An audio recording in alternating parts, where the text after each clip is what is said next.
সংঘাত শুরু হয়ে গেছে।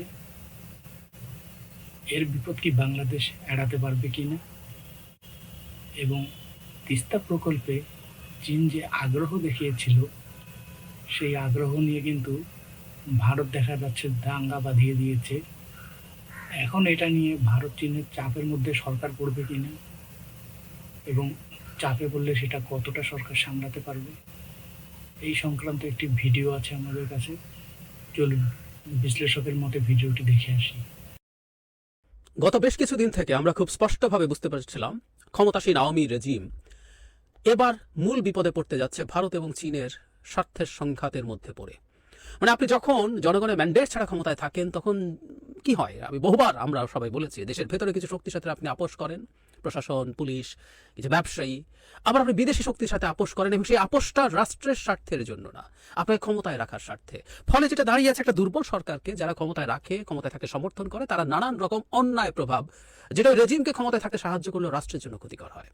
কিন্তু এমন পরিস্থিতি কখনো কখনো তৈরি হয়, এই আওয়ামী সরকার সেটা ফেস করতে যাচ্ছে। সেটা হচ্ছে এতদিন পর্যন্ত আপনি ভারতকে ওটা, চায়নাকে ওটা, আমেরিকাকে এটা, রাশিয়াকে ওটা নানান কিছু দিয়ে চেষ্টা করেছেন টু ম্যানেজ, যেটাকে ভারসাম্যের কূটনীতি নামে একটা ফালতু কথা বলা হয়। ভারসাম্যটামো কিচ্ছু না। আপনি যদি একটা দেশের স্বার্থের 12টা বাজিয়ে দিতে প্রস্তুত থাকেন, ওতে আসলে আর ভারসাম্য বুদ্ধিমত্তা কিছু লাগে না। সবকিছু বিকিয়ে দেওয়ার মধ্যে কোনো বুদ্ধিমত্তার প্রয়োজন নেই। আপনি সবকিছু দিয়ে দিয়ে তারপর ক্ষমতায় টিকে আছেন, এবং কেউ কেউ খুব ভাব ধরে বলে যে দারুণ ব্রিলিয়ান্টলি ভারসাম্যের কূটনীতি করা হচ্ছে। ফালতু কথা। আপনি পরাশক্তিগুলোর সাথে যদি দেশের স্বার্থ রক্ষা করতে পারেন বড় স্কেলে, সে তার মধ্যে যোগ্যতার প্রশ্ন, বুদ্ধিমত্তার প্রশ্ন। যাই হোক, এটা করতে করতে দীর্ঘদিন 10 বছর অবৈধ ক্ষমতা টিকিয়ে রেখেছিল। এবার এসে যে সংকটটা হয়েছে, এবার এমন কিছু স্পেসিফিক পয়েন্ট আছে যে স্পেসিফিক পয়েন্টগুলোতে এই দেশ যা চায় আরেক দেশের সেটা রেড লাইন হয়ে যায়। এতদিন পর্যন্ত আপনি রেড লাইনগুলো ক্রস না করে থেকেছেন। আমি বহুবার আমার ভিডিওতে বলেছি যে সাবমেরিন কেনা ভারতের একটা রেড লাইন ছিল, সরকার ওটা করেছে এবং সেটা করেও বেশ চাপে পড়েছে। কিন্তু সোনাদিয়া যে পোর্ট আছে, সেই পোর্টটা চীনকে না দেয়া একটা রেড লাইন ছিল, মানে দিলে এই রেড লাইনটা ক্রস হতো, সরকার করে নাই। তিস্তা একটা রেড লাইন। এখন সমস্যা যেটা বেঁধে গেছে, ভারতের এটা রেড লাইন যে এটাকে কোনোভাবেই চীনের জন্য দেওয়া যাবে না, আবার চীন ওটা অ্যাট এনি কস্ট চাইবে। মানে এখন পরিস্থিতিটা কোন জায়গায়? এখন প্রধানমন্ত্রী ভারত সফর করে আসলেন, আসার পর উনি চায়না যাবেন, এবং চায়নার সাথে অর্থনৈতিক কারণে খুব জরুরি কতগুলো ডিলিং এর প্রশ্ন আছে। সেগুলো কি হবে? চায়নার কাছ থেকে প্রচুর ঋণ পাবে সরকার? কারণ তিস্তা নিয়ে যে পরিস্থিতি তৈরি হচ্ছে, এই জিনিসগুলো নিয়ে একটু কথা বলতে চাই। তিস্তা নিয়ে যে কথা হয়েছে, আমরা জানি জনাব মোদী স্পষ্টভাবে জানিয়েছেন তিস্তা বাংলাদেশ অংশের ব্যবস্থাপনার জন্য একটা কারিগরি টিম অলরেডি পাঠিয়ে দেওয়া হবে অ্যাজ আর্লি অ্যাজ পসিবল, সেটা উনি বলে দিয়েছেন। মানে পানি চুক্তি না, ওই যে ভারতের পররাষ্ট্র সচিব বাংলাদেশে এসে যা বলে গিয়েছিলেন যে তারা আসলে এই প্রকল্পে থাকতে চায়, যে প্রকল্প আসলে চায়না করতে চেয়েছিল, যার পেছনে চায়না অলরেডি বেশ কিছু টাকা ইনভেস্ট করে সমীক্ষাও করেছে, এটা এখন ভারত নিতে চায়। এবং আমি তখনই একটা ভিডিও করে বলেছি, ভারত এটা চাওয়ার মতো নোংরামি কিছু হয় না। আপনি আমার তিস্তার পানি দেন না, কিন্তু আপনি আবার এটা চাইছেন। কিন্তু তার চাইতেও জরুরি কথা, ভারতকে এটা দেওয়া হলে এই প্রকল্পটা হবে না, এই টাকা ভারত দেবে না, আমরা নিশ্চিত থাকতে পারি। কি হলো, এটা করে রাদার চায়নার সাথে এই প্রস্তাবটা ঝুলিয়ে দেওয়া হলো। প্রধানমন্ত্রী আসার পর পররাষ্ট্র মন্ত্রণালয় একটা স্টেটমেন্ট দিয়েছে, যেখানে তাদের এই অস্বস্তিটা স্পষ্ট, তারা বুঝতে পারছে দেশের লোকজন এটা নিয়ে শোরগোল করছে, তাই একটা স্টেটমেন্ট দিয়েছে। সেখানে বলা হচ্ছে, নয়াদিল্লির বৈঠকে পানি সম্পদ ব্যবস্থাপনাকে দ্বিপক্ষীয় সম্পর্কের জন্য গুরুত্বপূর্ণ বিবেচনা করেন দুই দেশের প্রধানমন্ত্রী। বৈঠকে গঙ্গার পানি বন্টন চুক্তি নবায়নে যৌথ কারিগরি কমিটি গঠনের সিদ্ধান্ত হয়।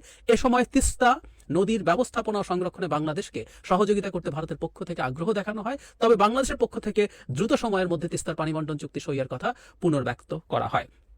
আমরা এবার খেয়াল করেছি যে এমইউ হয়েছে বা মোদী কথা বলেছেন, পররাষ্ট্র সচিব কথা বলেছেন, কোথাও তিস্তা চুক্তি হবে, মানে প্রায় বলা হয়েছে এক সময়, মানে কথার মতো করে এটা হতো, এখন আর সেটাও হচ্ছে না। এবার একটা টু শব্দ তিস্তা চুক্তি নিয়ে ছিল না।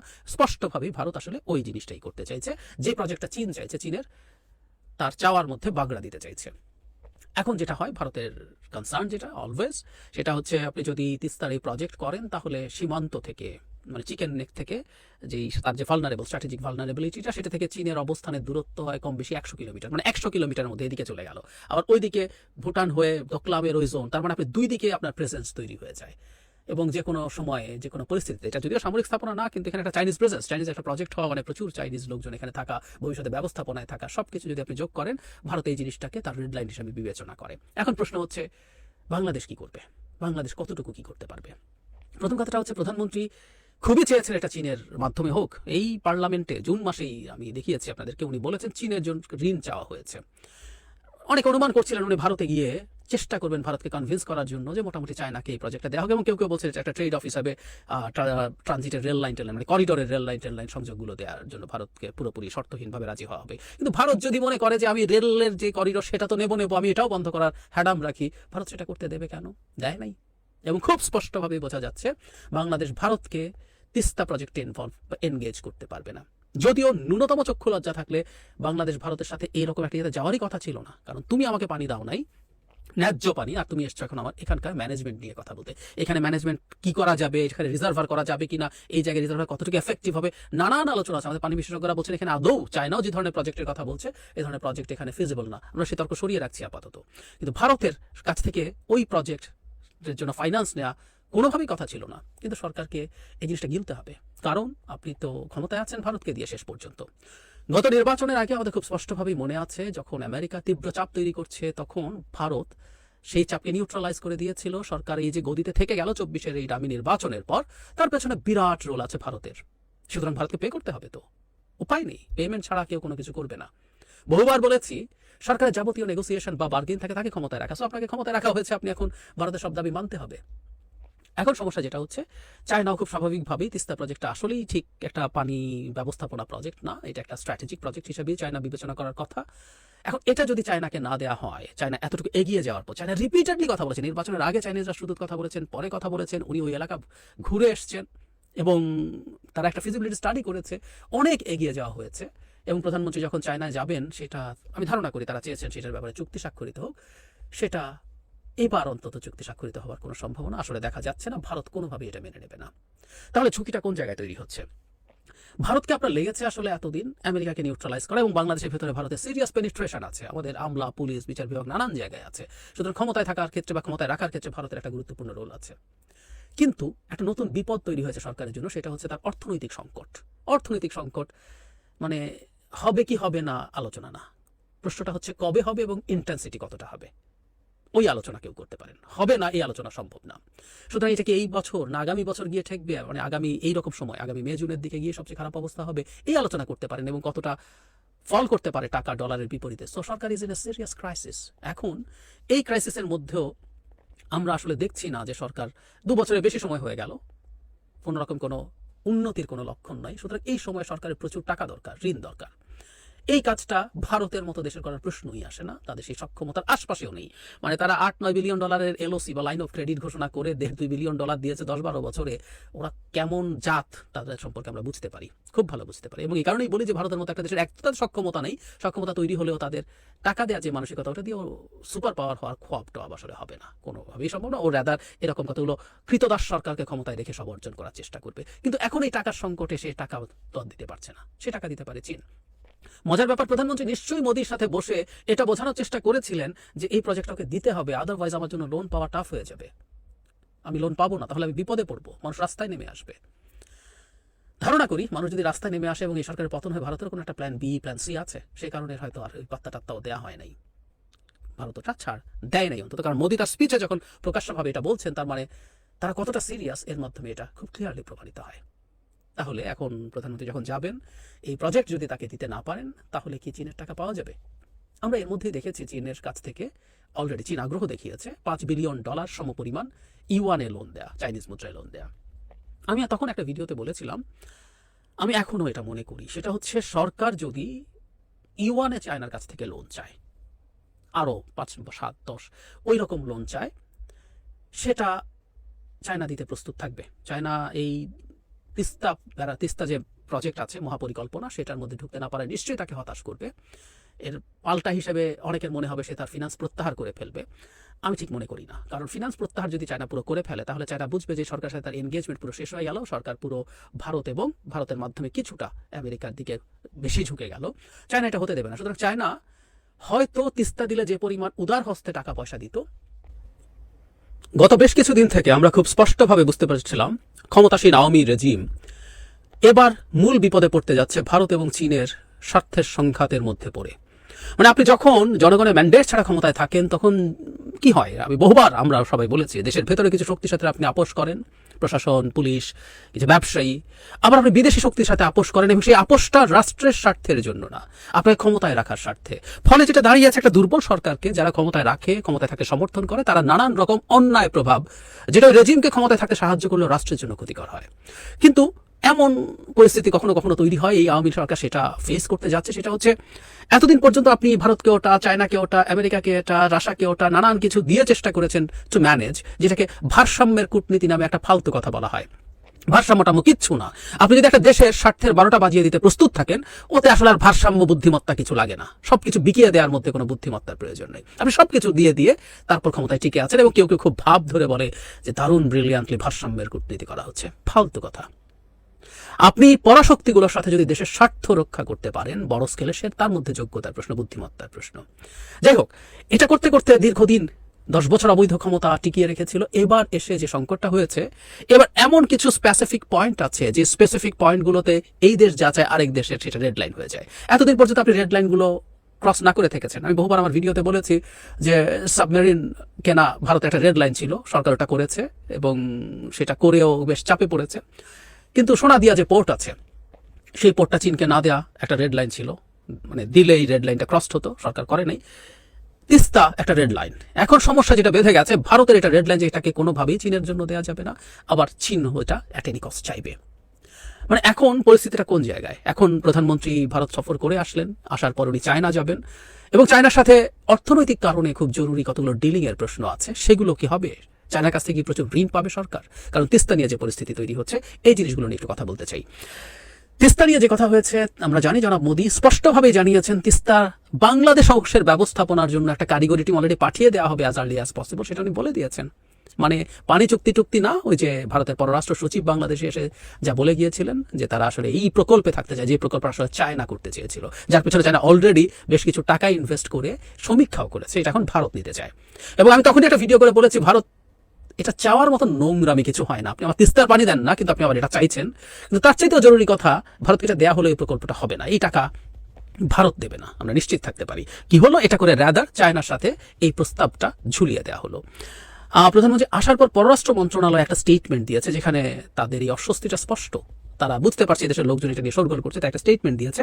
সেখানে বলা হচ্ছে, নয়াদিল্লির বৈঠকে পানি সম্পদ ব্যবস্থাপনাকে দ্বিপক্ষীয় সম্পর্কের জন্য গুরুত্বপূর্ণ বিবেচনা করেন দুই দেশের প্রধানমন্ত্রী। বৈঠকে গঙ্গার পানি বন্টন চুক্তি নবায়নে যৌথ কারিগরি কমিটি গঠনের সিদ্ধান্ত হয়।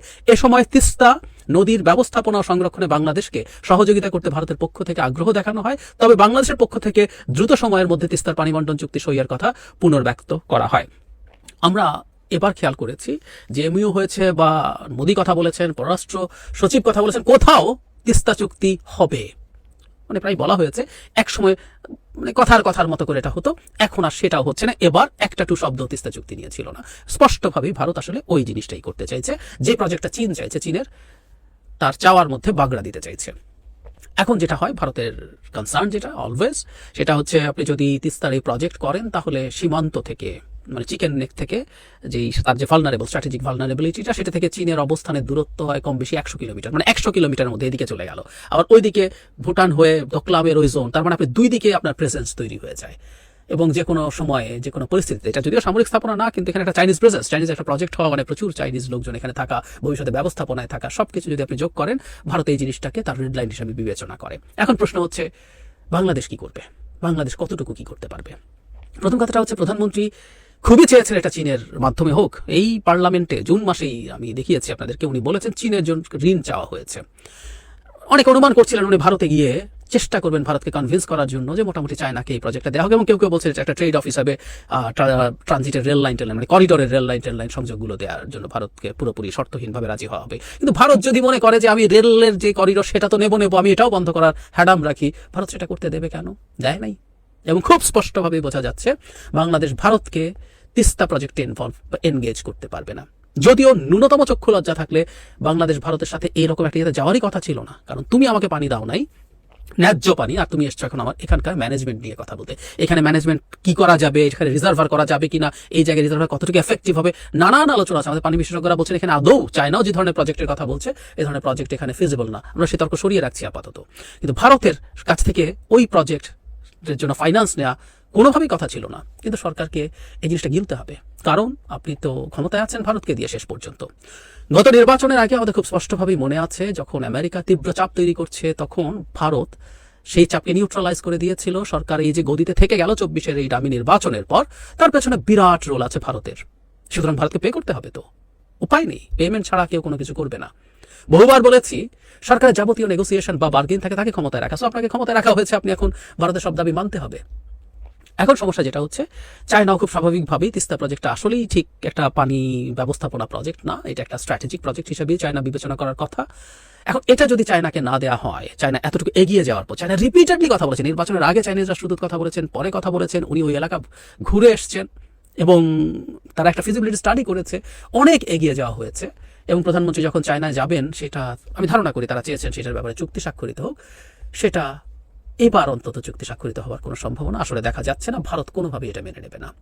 তাহলে ঝুঁকিটা কোন জায়গায় তৈরি হচ্ছে? ভারতকে আপনার লেগেছে আসলে এতদিন আমেরিকাকে নিউট্রালাইজ করা, এবং বাংলাদেশের ভেতরে ভারতের সিরিয়াস পেনিট্রেশন আছে, আমাদের আমলা, পুলিশ, বিচার বিভাগ নানান জায়গায় আছে। সুতরাং ক্ষমতায় থাকার ক্ষেত্রে বা ক্ষমতায় রাখার ক্ষেত্রে ভারতের একটা গুরুত্বপূর্ণ রোল আছে। কিন্তু একটা নতুন বিপদ তৈরি হয়েছে সরকারের জন্য, সেটা হচ্ছে তার অর্থনৈতিক সংকট। অর্থনৈতিক সংকট মানে হবে কি হবে না আলোচনা না, প্রশ্নটা হচ্ছে কবে হবে এবং ইন্টেন্সিটি কতটা হবে, ওই আলোচনা কেউ করতে পারেন, হবে না এই আলোচনা সম্ভব না। সুতরাং এটা কি এই বছর না আগামী বছর গিয়ে ঠেকবে, মানে আগামী এইরকম সময়, আগামী মে জুনের দিকে গিয়ে সবচেয়ে খারাপ অবস্থা হবে, এই আলোচনা করতে পারেন, এবং কতটা ফল করতে পারে টাকা ডলারের বিপরীতে। So Sarkar is in a serious crisis. এখন এই ক্রাইসিসের মধ্যেও আমরা আসলে দেখছি না যে সরকার 2 বছরের বেশি সময় হয়ে গেল, কোনোরকম কোনো উন্নতির কোনো লক্ষণ নাই। সুতরাং এই সময় সরকারের প্রচুর টাকা দরকার, ঋণ দরকার। এই কাজটা ভারতের মতো দেশের করার প্রশ্নই আসে না, তাদের সেই সক্ষমতার আশপাশেও নেই। মানে তারা $8-9 বিলিয়ন এলওসি বা লাইন অফ ক্রেডিট ঘোষণা করে $1.5-2 বিলিয়ন দিয়েছে 10-12 বছরে। ওরা কেমন জাত তাদের সম্পর্কে আমরা বুঝতে পারি, খুব ভালো বুঝতে পারি। এবং এই কারণেই বলি যে ভারতের মতো একটা দেশের এক তাদের সক্ষমতা নেই, সক্ষমতা তৈরি হলেও তাদের টাকা দেওয়ার যে মানসিকতা, ওটা দিয়ে সুপার পাওয়ার হওয়ার খোয়াবটা আসলে হবে না, কোনোভাবেই সম্ভব না। ও রাদার এরকম কতগুলো কৃতদাস সরকারকে ক্ষমতায় রেখে সব অর্জন করার চেষ্টা করবে। কিন্তু এখন এই টাকার সংকটে সে টাকা তো দিতে পারছে না, সে টাকা দিতে পারে চীন। মজার ব্যাপার, প্রধানমন্ত্রী নিশ্চয়ই মোদির সাথে বসে এটা বোঝানোর চেষ্টা করেছিলেন যে এই প্রজেক্টটাকে দিতে হবে, আদারওয়াইজ আমার জন্য লোন পাওয়া টাফ হয়ে যাবে, আমি লোন পাবো না, তাহলে আমি বিপদে পড়বো, মানুষ রাস্তায় নেমে আসবে। ধারণা করি মানুষ যদি রাস্তায় নেমে আসে এবং এই সরকারের পতন হয়, ভারতের কোনো একটা প্ল্যান বি, প্ল্যান সি আছে, সেই কারণে হয়তো আর ওই পাত্তা টাত্তাও দেওয়া হয় নাই, ভারত ওটা ছাড় দেয় নাই অন্তত। কারণ মোদি তার স্পিচে যখন প্রকাশ্যভাবে এটা বলছেন, তার মানে তারা কতটা সিরিয়াস এর মাধ্যমে এটা খুব ক্লিয়ারলি প্রমাণিত হয়। তাহলে এখন প্রধানমন্ত্রী যখন যাবেন, এই প্রজেক্ট যদি তাকে দিতে না পারেন, তাহলে কি চীনের টাকা পাওয়া যাবে? আমরা এর মধ্যেই দেখেছি চীনের কাছ থেকে অলরেডি চীন আগ্রহ দেখিয়েছে $5 বিলিয়ন সমপরিমাণ ইউয়ানে লোন দেয়া, চাইনিজ মুদ্রায় লোন দেয়া। আমি তখন একটা ভিডিওতে বলেছিলাম, আমি এখনো এটা মনে করি, সেটা হচ্ছে সরকার যদি ইউয়ানে চায়নার কাছ থেকে লোন চায়, আরও 5, 7, 10 ওই রকম লোন চায়, সেটা চায়না দিতে প্রস্তুত থাকবে। চায়না এই তিস্তা যে প্রজেক্ট আছে, মহাপরিকল্পনা, সেটার মধ্যে ঢুকতে না পারে নিশ্চয়ই তাকে হতাশ করবে। এর পাল্টা হিসেবে অনেকের মনে হবে সে তার ফিনান্স প্রত্যাহার করে ফেলবে। আমি ঠিক মনে করি না, কারণ ফিনান্স প্রত্যাহার যদি চায়না পুরো করে ফেলে, তাহলে চায়না বুঝবে যে সরকারের সাথে তার এনগেজমেন্ট পুরো শেষ হয়ে গেল, সরকার পুরো